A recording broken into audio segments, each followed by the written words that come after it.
of which is a lighthouse. A heavy seawall runs along outside of it. On the near side, the seawall makes an elbow crooked inversely, and its end too has a lighthouse. Between the two piers there is a narrow opening into the harbor, which then suddenly widens. It is nice at high water, but when the tide is out it shoals away to nothing, and there is merely the stream of the Esk, running between banks of sand, with rocks here and there. Outside the harbor on this side there rises for about half a mile a great reef, the sharp edge of which runs straight out from behind the south lighthouse. At the end of it is a buoy with a bell, which swings in bad weather, and sends in a mournful sound on the wind. They have a legend here that when a ship is lost bells are heard out at sea. I must ask the old man about this, he is coming this way. He is a funny old man. He must be awfully old, for his face is all gnarled and twisted like the bark of a tree. He tells me that he is nearly 100, and that he was a sailor in the Greenland fishing fleet when Waterloo was fought. He is, I am afraid, a very skeptical person, for when I asked him about the bells at sea and the White Lady at the Abbey he said very brusquely, I wouldn't fash mysel about them, miss. Them things be all wore out. Mind, I don't say that they never was, but I do say that they wasn't in my time. They be all very well for cummers and trippers, and the like, but not for a nice young lady like you. Them feet folks from York and Leeds that be always eatin' cured herrins and drinkin' tea and lookin' out to buy cheap jet would creed aught.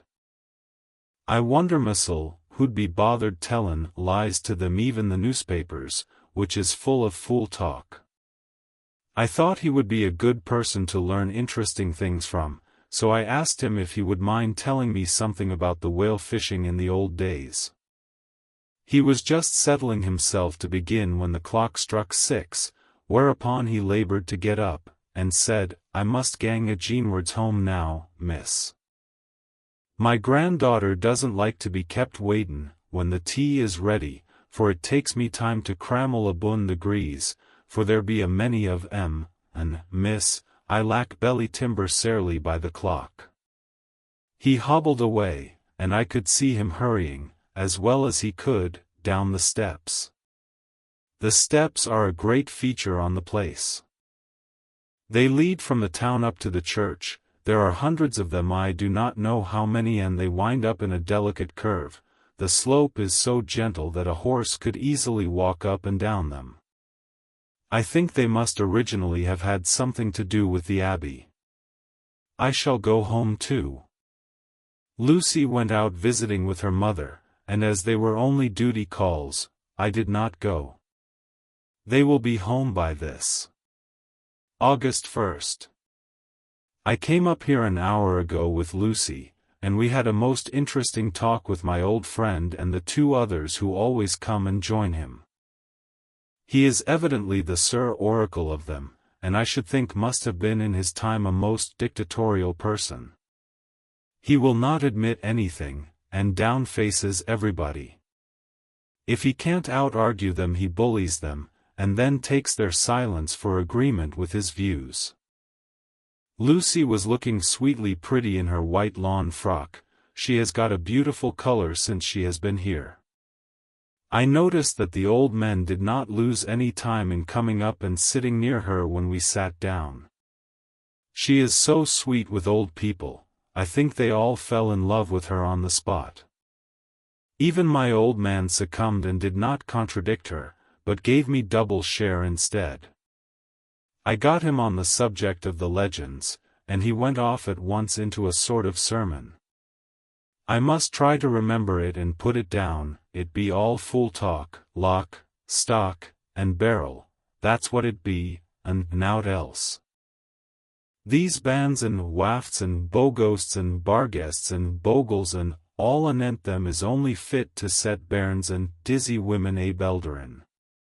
They be nowt but blebs.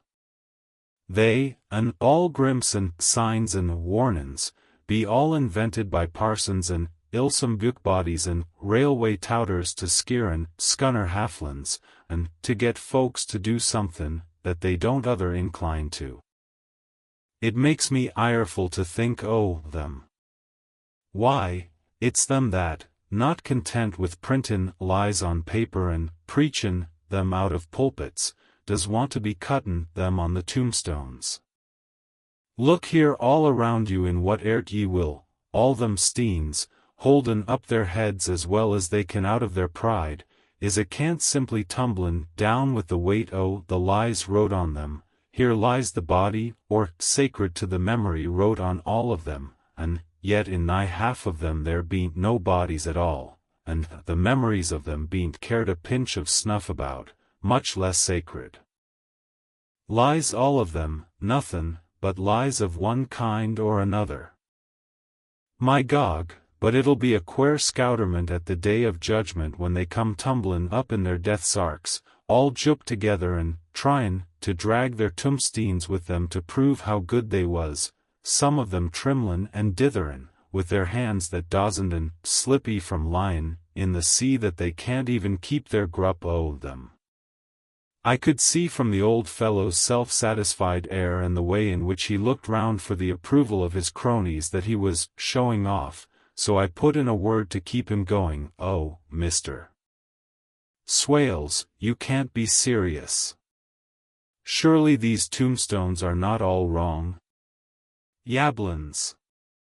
There may be a poorish few not wrong, Savon, where they make out the people too good, for there be folk that do think a bombole be like the sea, if only it be their own. The whole thing be only lies. Now look you here, you come here a stranger, and you see this Kirkgarth." I nodded, for I thought it better to assent, though I did not quite understand his dialect. I knew it had something to do with the church. He went on, "And you consate that all these steens be abun folk that be happed here, snod and snog?" I assented again. "Then that be just where the lie comes in. Why, there be scores of these laybeds that be tomb as old Dunn's bockabox on Friday night." He nudged one of his companions, and they all laughed. And my Gog! How could they be otherwise? Look at that one, the aftest abaft the beer bank, read it. I went over and read Edward Spenslav, Master Mariner, murdered by pirates off the coast of Andres, April, 1854, AET. 30. When I came back Mr. Swales went on. "Who brought him home, I wonder, to hap him here? Murdered off the coast of Andres. And you consated his body lay under. Why, I could name ye a dozen whose bones lie in the Greenland seas above." He pointed northwards, or where the currents may have drifted them. "There be the steens around ye. Ye can, with your young eyes, read the small print of the lies from here.